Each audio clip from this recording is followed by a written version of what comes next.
Hello everyone. मैं मिथुन सिंह स्वागत करता हूं आप सभी का। आशा करता हूं आप सभी बहुत अच्छे होंगे। आज बीपीएससी 1996, जी हाँ, एक मूवी भी आई थी, शायद 96 आप लोगों ने देखी कि नहीं पता नहीं। यूट्यूब पे बहुत अच्छी मूवी है, इसे जाकर आप देख सकते हो। बाय द वे, विषयांतर नहीं होंगे, विषय से इधर उधर भटकेंगे नहीं।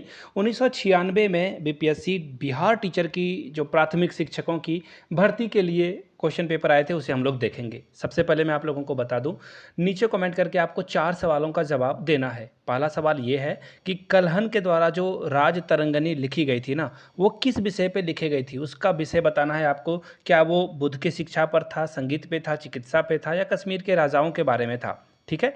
दूसरा क्वेश्चन ये है, इंदिरा अ बायोग्राफी, ये पुस्तक जो है किसके द्वारा लिखी गई है। इंदिरा अ बायोग्राफी एक बुक का नाम है। आपको उसके राइटर का नाम लिखना है। सोनिया गांधी, आर के धवन, करण सिंह या फिर जयकर ने।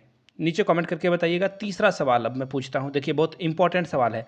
मीनाक्षी मंदिर कहाँ पे स्थित है। जी हाँ, मीनाक्षी मंदिर कहाँ पे स्थित है, इसका नीचे कमेंट सेक्शन में जवाब देना है आपको। मदुरई में, महाबलीपुरम में, मैसूर में या रामेश्वरम में।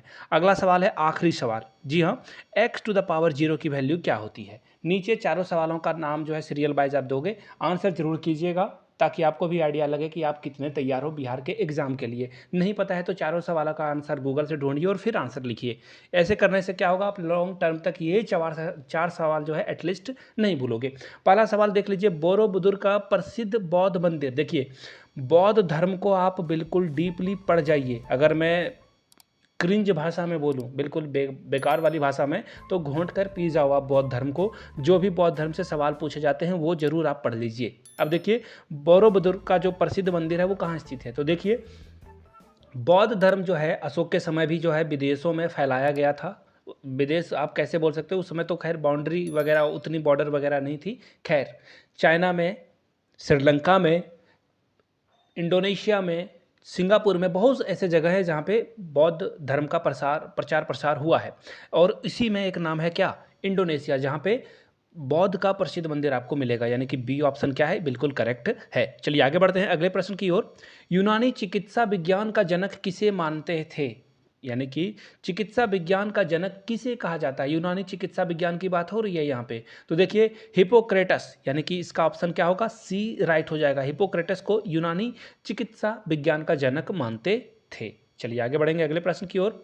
मराठा प्रशासन में प्रधानमंत्री को क्या कहा जाता था। देखिए, मराठा प्रशासन की बात हो रही है और आपको पता होना चाहिए कि मराठा ने ना नीचे जो साउथ वाला एरिया है, महाराष्ट्र, पुणे, इन सारे जगहों को कैप्चर करके रखा था। और मुगल साम्राज्य जो, देखिए इंडिया का मैप अगर आप देखोगे तो उसमें जो है मराठा दिल्ली और जो पूरा नॉर्थ इंडिया है, यूपी वगैरह, बिहार वगैरह, यहाँ पे उनका शासन चल रहा था। लेकिन साउथ को मराठा साम्राज्य ने कैप्चर करके रखा था। मराठा प्रशासन में प्रधानमंत्री को पेशवा कहा जाता था। आपने शायद वो 2 मूवी आई थी ना रणवीर सिंह की, वो अगर आपने देखा होगा तो आपको पता होगा।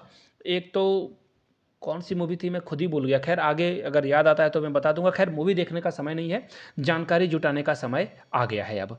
कोणार्क में किस देवता का प्रसिद्ध मंदिर है।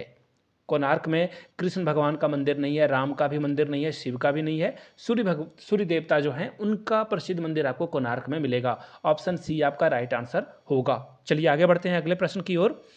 मगध साम्राज्य की प्रारंभिक राजधानी कहाँ थी। अब आपको बताना है, मगध की जो पहले राजधानी हुआ करती थी सबसे पहले, वो कौन थी। पाटलिपुत्रा, आम्रपाली, राजगिरी या फिर चंपा। तो देखिए, पाटलिपुत्रा भी रह चुकी है, लेकिन सबसे पहले जो है राजगिरी, जो कि प्रारंभिक, यहाँ से पूछ लिया गया है। क्वेश्चन को ध्यान से पढ़ना, क्वेश्चन अब घुमा फिरा के आपको देखने को मिलेगा। ये तो बहुत पहले का क्वेश्चन है, इजी वाला क्वेश्चन था ये। निम्नलिखित में से कौन सी बौद्ध धर्म की शाखा नहीं है। देख लो, बौद्ध धर्म से एक और क्वेश्चन। हीनयान बौद्ध धर्म का शाखा है, महायान, वज्रयान, तीनों जो हैं बौद्ध धर्म की शाखाएं हैं। लेकिन तंत्रयान नाम का कोई भी जो है यहाँ पे शाखा बौद्ध धर्म में आपको नहीं मिलेगा। यानी कि ऑप्शन डी क्या होगा, करेक्ट हो जाएगा। चलिए आगे बढ़ेंगे क्वेश्चन नंबर 7 की ओर। किसने कहा था मनुष्य स्वतंत्र पैदा होता है लेकिन वह सर्वत्र बंधनों में बंधा रहता है। शायद शादी के बारे में यहाँ पे बोला जा रहा है। खैर कोई बात नहीं, मजाक कर रहा था। मनुष्य स्वतंत्र पैदा होता है लेकिन वह सर्वत्र, यानी कि हमेशा बंधनों से घिरा रहता है, बंधा रहता है। ऐसा किसने कहा था। पेन ने कहा था नहीं, वाल्टेयर ने कहा था नहीं, मॉन्टेस्क्यू ने कहा था नहीं, रूसो ने कहा था। रूसो आपको पता होगा, आपने शायद बीएड या डीएलएड करा है तो रूसो के बारे में आपने जरूर पढ़ा होगा, है ना। ये एक शिक्षा जो है साइकोलॉजिस्ट थे, शिक्षाविद भी थे। चलिए आगे बढ़ेंगे अगले क्वेश्चन की ओर। त्यागराजा क्या करते थे? राजनीतिक थे, वैज्ञानिक थे, संगीतज्ञ थे या डांसर थे? नर्तक जिसे बोला जाता है। तो ऑप्शन डी सही है, ये डांस किया करते थे। ये क्या करते थे? डांस किया करते थे। ठीक है, चलिए आगे बढ़ते हैं अगले क्वेश्चन की ओर। बुद्ध ने अपनी शिक्षा कहाँ दी? बुद्ध ने अपनी शिक्षा कहाँ दी? तो सबसे पहले जो शिक्षा गौतम बुद्ध के द्वारा दी गई थी वो उस जगह का नाम क्या है? सारनाथ। कहाँ है? सारनाथ पे इन्होंने जो है सबसे पहले शिक्षा दी थी, यानी कि ऑप्शन सी आपका क्या होगा? करेक्ट हो जाएगा। चलिए आगे बढ़ते हैं अगले प्रश्न की ओर। जय हिंद ये जो पद है सबसे पहले किसने अपनाया, किसने कहा जय हिंद? जय हिंद के बारे में चंद्रशेखर आज़ाद ने नहीं कहा था, अब्दुल कलाम आज़ाद भी नहीं कहा था, जवाहरलाल नेहरू ने कहा था आराम हराम है, आराम हराम है। सुभाष चंद्र बोस ने कहा था जय हिंद। और सुभाष चंद्र बोस के द्वारा एक जो पॉपुलर नारा है जो हम सभी जानते हैं, नीचे कमेंट करके वो नारा के बारे में आप लोग बताइएगा। ठीक है, उम्मीद करता हूँ आप लोग नीचे कमेंट जरूर कीजिएगा। 1857 का विद्रोह कहाँ से शुरू हुआ था? 1857 का विद्रोह दिल्ली से नहीं, झांसी से नहीं, कानपुर से नहीं, बल्कि मेरठ से शुरू हुआ था, यानी कि डी क्या होगा? करेक्ट हो जाएगा। और एक जो चर्चित व्यक्ति हैं 1857 के क्रांति में जहाँ से सैनिकों के द्वारा जो विद्रोह किया गया था उसमें मंगल पांडे का नाम बहुत ही प्रचलित है। मैं बहुत सारा फिल्में देखा करता हूँ तो उनमें मंगल पांडे आमिर खान के द्वारा एक मूवी है, वो भी आप देख सकते हो रेफरेंस के लिए, बट अभी मूवी नहीं देखना है। ठीक है, आगे बढ़ेंगे। हर्ष के समय या फिर हर्ष के बारे में जानकारी किस रचना से मिलती है, यानी कि कौन सी एक रचना की गई थी जिसमें आपको राजा हर्ष के बारे में जानकारी मिलती है? कलहन के द्वारा जो रचना की गई थी, बाणभट्ट के द्वारा, एक्चुअली यहाँ पे बाणभट्ट है, खैर कोई बात नहीं, भवभूति या भारवी।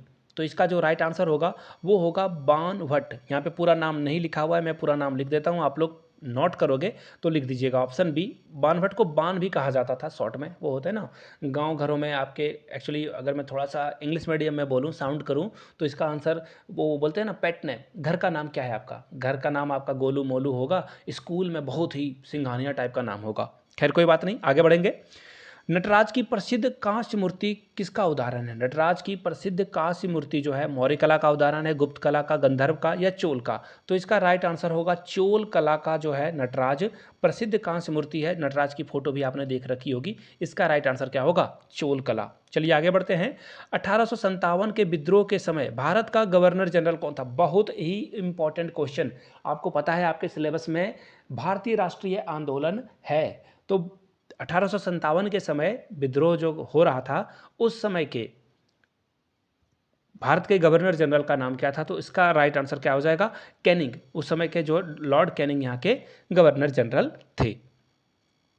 सबसे ऊंचा बौद्ध स्तूप कहाँ पर है? कहाँ पे वो स्थित है? बोरोबुदुर में, सांची में, सारनाथ में या वैशाली में? तो देखिए इसका जो सही आंसर है वो हो जाएगा सांची, और शायद सांची जो है आपको भोपाल में या फिर मध्य प्रदेश में मिलेगा। 20 का राइट आंसर होगा। चलिए आगे बढ़ते हैं। सिंकासेन, सिंकानसेन जो है वो क्या है? इस पद का किससे संबंधित है? ये कंबोडिया का बौद्ध मंदिर से, चीन का एक अजायब घर से, जापान का बुलेट ट्रेन से या म्यांमार की एक नदी का नाम है? तो देखिए ये जापान का एक बुलेट ट्रेन है। इसका राइट आंसर क्या हो जाएगा? Option number C, bullet train is the right answer. चलिए आगे बढ़ेंगे अगले प्रश्न की, और अगला प्रश्न है बिहार अलग प्रांत कब हुआ? बिहार जो है सेपरेट कब हो गया उड़ीसा से? याद रखिएगा बिहार उड़ीसा से अलग हुआ है, और इसे सबसे पहले बंगाल प्रेसिडेंसी के नाम से जाना जाता था। ये भी आप याद रखिएगा, जगह कम है, मैं आधा लिख रहा हूँ।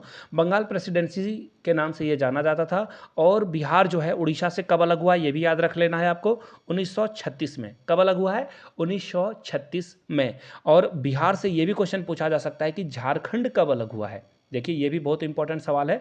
बिहार से झारखंड जो है 15 नवंबर 2000 में अलग हुआ है। क्लियर हो गई बातें? और झारखंड का स्थापना दिवस भी इसी दिन मनाया जाता है। ऑब्वियस सी बात है। किसने कहा था तुम मुझे खून दो मैं तुम्हें आज़ादी दूंगा? ये सवाल मैंने पूछा था। इसका राइट आंसर है सुभाष चंद्र बोस, जिन्हें नेताजी के नाम से हम लोग जानते हैं। उन्हें जो है नेताजी के नाम से भी जाना जाता है। क्लियर हो गई बातें? दिलवाड़ा का जैन मंदिर कहाँ स्थित है या अवस्थित है? यहाँ पे कहाँ पे ये दिलवाड़ा का जैन मंदिर आपको मिलेगा? तो देखिए माउंट आबू में ये मिलेगा। ये कहाँ मिलेगा? माउंट आबू में आपको ये देखने को मिल जाएगा। ठीक है, चलिए आगे बढ़ते हैं। कनाडा का राष्ट्रीय खेल क्या है? हॉकी बिल्कुल नहीं, स्केटिंग बिल्कुल नहीं, फुटबॉल नहीं। इसका जो खेल है वो है आइस हॉकी। क्या है? आइस हॉकी, यानी कि बी के साथ आपको जाना था। चलिए आगे बढ़ते हैं। ये बहुत इंपॉर्टेंट सवाल है, इन्हें तो जरूर याद कर लीजिएगा आप। किस देश में जनसंख्या वृद्धि दर सबसे ज़्यादा है? ये 1996 का प्रश्न है, ये दिमाग में आप याद रखना। और उस समय के अकॉर्डिंग पाकिस्तान बहुत सारे जो है बच्चे प्रोड्यूस कर रहा था, अपनी जनसंख्या बढ़ा रहा था। याद रखिएगा, अगर किसी भी देश की जनसंख्या 2.3 के रेशियो में बढ़े, यानी कि दो बच्चे जो एक माता पिता होते हैं ना, मदर और फादर, और अगर इनसे 2.3 बच्चे पैदा हो रहे हैं, अब आप बोलोगे ये कैसा मैथ है? तो ऐसे आप समझ लो, कपल के हिसाब से, समझ रहे हो मेरी बात को? कपल के हिसाब से 2.3 अगर जो है एक बच्चा हो रहा है रेशियो के हिसाब से, तो ये जनसंख्या आपकी स्टेबल रहेगी। चलिए आगे बढ़ते हैं। कोल जनजाति किस राज्य में पाई जाती है? असम में, उड़ीसा में, मध्य प्रदेश में या त्रिपुरा में? तो इसका जो सही आंसर है दोस्तों वो हो जाएगा ऑप्शन नंबर सी, मध्य प्रदेश में आपको कोल जनजाति देखने को मिलेगी। पश्चिमी तट पर कौन सा कृत्रिम बंदरगाह है? तो देखिए, बंदरगाह से याद आया मुझे, टोटल 12 बंदरगाह हैं, 12 में से 6 पश्चिमी और 6 पूर्वी तट पर आपको मिल लेंगे। ठीक है, और फिलहाल इसका जो राइट आंसर है वो है ऑप्शन सी। फिर से एक बार को ऑप्शन सी है, कांडला जो है वो कृत्रिम बंदरगाह है। क्लियर हो गई बातें? चलिए 25वें नंबर पे बढ़ेंगे। कांगो घाटी किस तरह की जलवायु प्रदेश में है? कांगो घाटी के बारे में पूछा जा रहा है आपसे, तो इसका राइट आंसर फिर से एक बार सी होगा, भूमध्य सागरीय। जो इसकी जो कांगो घाटी की जलवायु है वो भूमध्य सागरीय है। ऑप्शन सी के साथ आपको जाना था। हम लोग जाएंगे क्वेश्चन नंबर 26 की ओर। अल्युमिनियम का अयस्क का नाम लिमोनाइट, फेरस ऑक्साइड, साइरेराइड या फिर बॉक्साइड है? तो इसका आंसर सही होगा ऑप्शन नंबर डी, बॉक्साइड जो है एल्युमिनियम का अयस्क है। एल्युमिनियम का अगर कोई इलेक्ट्रिक कॉन्फ़िगरेशन कर सकता है तो नीचे कमेंट करके जरूर बताइएगा। एल्युमिनियम का जो एटॉमिक नंबर है वो है 13, तो नीचे कमेंट करके अगर आप इसका एटॉमिक नंबर कर दो, 2 8 मैंने कर दिया, एक आप ही कर दो, मैंने लगभग कर दिया, आप नीचे कमेंट करके बताइएगा। तांबा के उत्पादन के लिए कौन सी जगह बहुत ही प्रसिद्ध है? रांची, खेतरी, कटनी, जादूगुड़ा? तो इसका राइट आंसर देखिए खत्री में होगा, और खत्री कहाँ है? राजस्थान में है। राजस्थान में आपको यह स्थान मिलेगा, याद रखिएगा। क्या हो जाएगा ऑप्शन? ऑप्शन बी के साथ आपको जाना है। फिलहाल हम लोग बढ़ेंगे अगले क्वेश्चन की ओर। गोबी रेगिस्तान कहाँ स्थित है? भारत में, मिस्र में, ब्राज़ील में या मंगोलिया में? तो देखिए, गोबी रेगिस्तान आपको मिलेगा मंगोलिया में। कहाँ मिलेगा दोस्तों? मंगोलिया। ऑप्शन डी के साथ आपको जाना है। किस अयस्क में लौह धातु की मात्रा अधिक पाई जाती है? तो इसका जो राइट आंसर है वो क्या है? हेमेटाइट में, मैग्नेटाइट में, साइडेराइड में या लिमोनाइट में? तो इसका जो करेक्ट आंसर है दोस्तों वो हो जाएगा हेमेटाइट। ऑप्शन ए के साथ आपको जाना है। क्लियर हो गई बातें? आगे देखिए, मांस के लिए पशुपालन में कौन सा देश अग्रणीय है? अर्जेंटीना, ईरान, भारत या अफगानिस्तान? तो देखिए, अर्जेंटीना सबसे ज़्यादा जो है मीट जो है प्रोड्यूस करता है। ए इसका राइट आंसर हो जाएगा। किस देश में खनिज तेल ऊंचे पहाड़ों को खोद कर निकाला जाता है? ऊंचे पहाड़ को खोद के ये खनिज तेल निकाल रहे हैं। कुवैत में, सऊदी, भारत में, ये क्या है? सऊदी अरेबिया होना चाहिए था यहाँ पे, रोमानिया या फिर अरब कंट्री में ये किया जाता है। तो इसका राइट आंसर क्या हो जाएगा? रोमानिया में बड़े बड़े पहाड़ों को खोद के खनिज तेल निकाला जाता है। विश्व की सबसे बड़ी झील, बहुत ही अच्छा सवाल है, और मैं आपको इसके बारे में कुछ और चीज़ें बताऊंगा, कुछ एक्स्ट्रा चीज़ें भी बता दूंगा। इसका राइट आंसर फिलहाल कैस्पियन सागर है। विश्व की सबसे बड़ी झील कैस्पियन सागर। लेकिन अगर गहरा झील पूछ दे आपको तो आपको बताना है बेकाल। क्या बताना है? बेकाल झील जो है सबसे बड़ी झील है। ठीक है, थोड़ा सा जगह की किल्लत हो गई थी, खैर कोई बात नहीं। अगर पीने की पानी यानी शुद्ध पानी की बात की जाए, फ्रेश वाटर की बात की जाए, तो सुपीरियर झील जो है आपका राइट आंसर होगा। विश्व की सबसे बड़ी झील सुपीरियर झील हो जाएगी। चलिए आगे बढ़ते हैं। माउंट एवरेस्ट की ऊंचाई मीटर में कितनी है? तो उस समय के हिसाब से 8,848 है, लेकिन हाल के सर्वे में ये 2 मीटर बढ़ चुका है, 8,850। अभी पूछा जाएगा क्वेश्चन तो आपको ये लगाना है, लेकिन ये 1996 में है। सी के साथ आपको जाना था। आगे जाएंगे। कांग्रेडिक पावर परियोजना कहाँ पर स्थित है? आपको बताना है उस जगह का नाम। महाराष्ट्र में, आंध्र प्रदेश, कर्नाटका या फिर केरल? तो इसका राइट आंसर क्या हो जाएगा? कर्नाटका में आपको मिलेगा कांग्रेडिक्स पावर परियोजना। चलिए आगे बढ़ेंगे। हीराकुंड बांध किस नदी पर स्थित है? हीराकुंड बांध आपको मिलेगी महानदी पे, उड़ीसा में है ये। ऑप्शन डी इसका राइट आंसर है। ये भी पूछा जा सकता है, याद रखिएगा। ओंगस जनजाति कहाँ की है? बिहार की है, मध्य प्रदेश की है, अंडमान निकोबार की है या नागालैंड की है? तो सी इसका राइट आंसर होगा। अंडमान और निकोबार में आपको ओंगस जनजाति मिलेगी। आगे बढ़ेंगे। भारत के किस राज्य की सीमा सबसे अधिक राज्यों से जुड़ी है? तो उस समय के अकॉर्डिंग इसका आंसर मध्य प्रदेश है। मध्य प्रदेश सबसे ज़्यादा राज्यों के साथ सीमा साझा करता है। नीचे कमेंट करके बताइएगा कितने राज्यों के साथ। उलान बटोर किस देश की राजधानी है? देखो कितना ही टेढ़ा प्रश्न आपसे पूछा जाएगा। राइट आंसर मंगोलिया होगा। मंगोलिया के बारे में आपने पढ़ा, अभी बौद्ध मंदिर के बारे में पढ़ा है ना। पहाड़ किसे कहेंगे? किस भूखंड की औसत ऊंचाई को पहाड़ मान लिया जाएगा? 300 मीटर, 600 मीटर, 900 मीटर या 1200 मीटर? तो करेक्ट आंसर दोस्तों यहाँ पे आपका क्या हो जाएगा? ऑप्शन सी, 900 मीटर को पहाड़ मान लिया जाता है। कॉफ़ी का सबसे बड़ा उत्पादक देश कौन सा है? कॉफ़ी का सबसे बड़ा उत्पादक देश भारत है, क्यूबा है, अर्जेंटीना है या ब्राज़ील है? तो इसका राइट आंसर क्या हो जाएगा दोस्तों? ब्राज़ील। ऑप्शन डी के साथ आपको जाना है। कहाँ, किसके साथ? डी के साथ। हम लोग आगे जाएंगे। सतलज नदी का स्रोत कहाँ है? सतलज नदी का स्रोत कहाँ पर है, ये आपको बताना था। तो देखिए तिब्बत में सतलज नदी का स्रोत आपको मिलेगा। Option A is the right answer. चलिए आगे बढ़ेंगे। कौन सा टाइगर रिजर्व उद्यान नहीं है? टाइगर रिजर्व जो है उद्यान नहीं है। नीलगिरी का जो टाइगर रिजर्व है वो उद्यान नहीं है। डी इसका राइट आंसर होगा। आगे चलते हैं। भारत के राष्ट्रपति के लिए न्यूनतम उम्र सीमा कितनी होनी चाहिए? 35 साल न्यूनतम सीमा होनी चाहिए। आप लोग कमेंट करके बताओगे भारत के राष्ट्रपति की सैलरी, वेतन कितना है? नीचे कमेंट करके बताइए। ये भी क्वेश्चन एग्जाम में पूछा जा सकता है। आगे बढ़ेंगे। लोकसभा में राष्ट्रपति द्वारा मनोनीत किए जाने वाले एंग्लो इंडियन की संख्या कितनी होती है? तो 2 होती है शायद। मुझे एक बार आप जीके करके देख लेना, गूगल करके देख लेना। अब शायद ये एंग्लो इंडियन को जो राष्ट्रपति द्वारा मनोनीत किया जाता है इसे हटा दिया गया है। 545 सदस्य पहले के अकॉर्डिंग होते थे, 543 चुने जाते थे और 2 जो है यहाँ से मनोनीत हो जाते थे।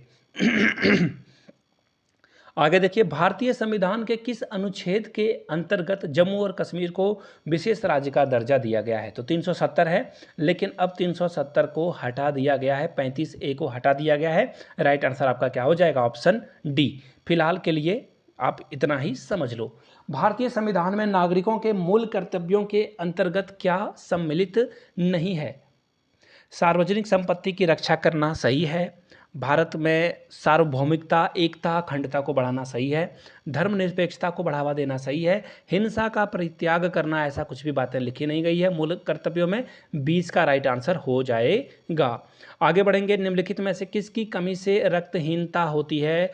आयरन कहाँ है भैया? यहाँ है। और आयरन जो है महिलाओं में खास करके जब वो प्रेग्नेंट होती है या फिर आम तौर पर ऐसे में भी जो है जो टीन एज होता है जहाँ पे बच्चों को बच्चियों को जो है आयरन की कमी हो जाती है। इसका राइट आंसर डी हो जाएगा। क्लियर है? आगे बढ़ते हैं।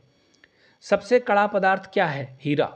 क्या है सबसे कड़ा पदार्थ? हीरा। 20 का राइट आंसर हो जाएगा। ठीक है।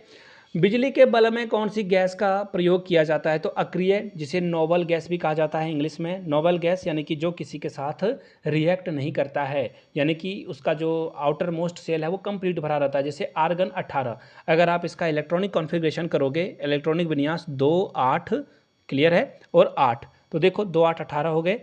2 8 18 कहाँ से हो गए? 10 हो गए, और 8 18 हो गए। और बाहर वाले आउटर मोस्ट सेल में देखो अगर 8 है तो आप इसमें कुछ ना ये किसी से इलेक्ट्रॉन लेगा ना किसी को देगा। इसे बोला जाता है अक्रिय गैस।